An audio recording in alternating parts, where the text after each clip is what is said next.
Hey,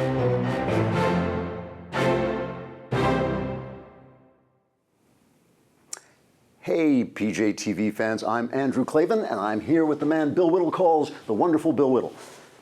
Who could argue? Bill, your topic comes from Max's Models, our old pal. Are TV shows like The Walking Dead aware that they are advertisements for the Second Amendment? Great question. Are they aware that they're advertisements for the Second Amendment? This is a subject that we've talked about before, and I think Walking Dead and these zombie shows are kind of an interesting example of it, but everything that's interesting to people in Hollywood today is produced by liberals that showcase conservative values. Pretty much. Yeah. Anytime you have a guy like Matt Damon, who's big old liberal, and he's made his reputation by running around with a gun, and Jamie Foxx is on this, oh, Sandy Hook is terrible, gun violence, what are we going to do about gun violence? He released at the same time Django Unchained came out. I'm not making this up. So it's a hypocrisy of their thing. So of course it's a great argument for the Second Amendment. I think there's actually a deeper argument here about Walking Dead, because I think it's self-explanatory, the business about, yeah, we got to have guns to kill the bad guys. There's some deeper arguments to be made here, and I think one of the really interesting arguments is we're seeing a lot of post-apocalyptic movies and TV now, lots, Hunger Games and Divergent and all these other things, and what it's doing, what these post-apocalyptic movies and Walking Dead especially, Game of Thrones has this quality too, is they're reintroducing predators into the human ecosystem, which we haven't had for a while. It's a flash in the pan in human history, but for a couple hundred years, at least 100 years or so in America, we haven't had to worry about predators, having to worry about Indians or wolves or anything like that.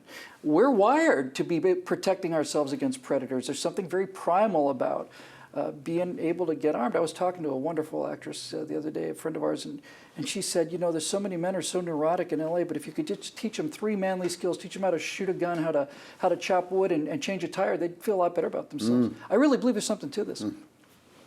But basically, what these post-apocalyptic things are doing is they're taking our society, which is so safe and so boring on some level, and reducing it back to the level that we are, as primates and humans, designed to react to.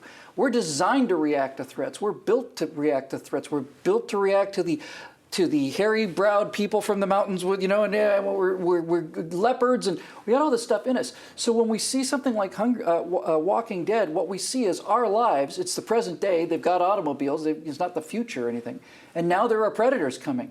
And what Walking Dead really does, I think, is it challenges every single person who watches it, mostly young men, and it challenges them to say, would you be able to handle yourself? Would you be man enough to handle yourself in that world? And it's fantasy fulfillment for people who never take any risks and never picked up a gun in their lives. They start asking themselves, could I do it? Could I handle it? The final thing I'll say about the apocalyptic thing was, I don't remember the exact quote because the exact quote was perfect. But it was something to the effect of, talking about Walking Dead, somebody said, in a society without adventure, the only adventure is the destruction of the society. And I thought that really encapsulates what these things do for us. It's interesting. The question was, are they aware that they're selling the Second Amendment? And the answer's got to be no. No, they don't know. No, of course they have no idea. No. And it is funny because America has just been so safe for so long that we have this illusion that our safety is somehow the natural state of things, where, of course, the exact opposite is true. We're safe because we're surrounded by mostly men with guns. We're surrounded by police officers with guns. We're surrounded by the military with guns. And as we know, that when it gets, as Glenn Reynolds is always saying, when seconds count, the police are minutes away. It's not that the police don't do a good job. It's that sometimes you're stuck defending yourself. So in that story, which is a great story, I mean, every story is essentially about a person standing up for himself in the face of some kind of threat, some kind of evil. It's always going to come down to some weapon that you can use against people. I mean, I've never understood the left's obsession with guns. I've never understood the obsession, which is almost in full flame in England, that you shouldn't be able to defend yourself at the highest possible level. So it's natural that when you tell stories, because stories don't work unless they have some kind of inherent truth in them, it's natural when you tell stories. You're going to have your heroes have guns because the bad guys are going to have guns, unless you create a world in which everybody's dealing with sticks, and then they'll have sticks, which is the same thing at that level.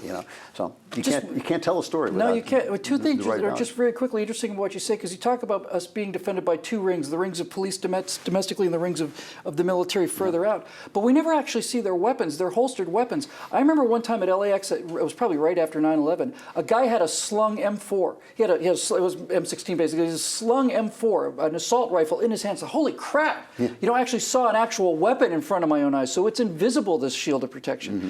But I think there's a final thing to be said here, and that is that I think conservatives are comfortable being armed because it's very simple, really. We'd rather do our worrying in the future and be comfortable now, and liberals would rather do their worrying later and I'm sorry, maybe I've got that backwards. They don't want to face the fact that things could go south someday, that maybe society's going to collapse, maybe there's going to be this rampant crime, who knows? They don't want to deal with it.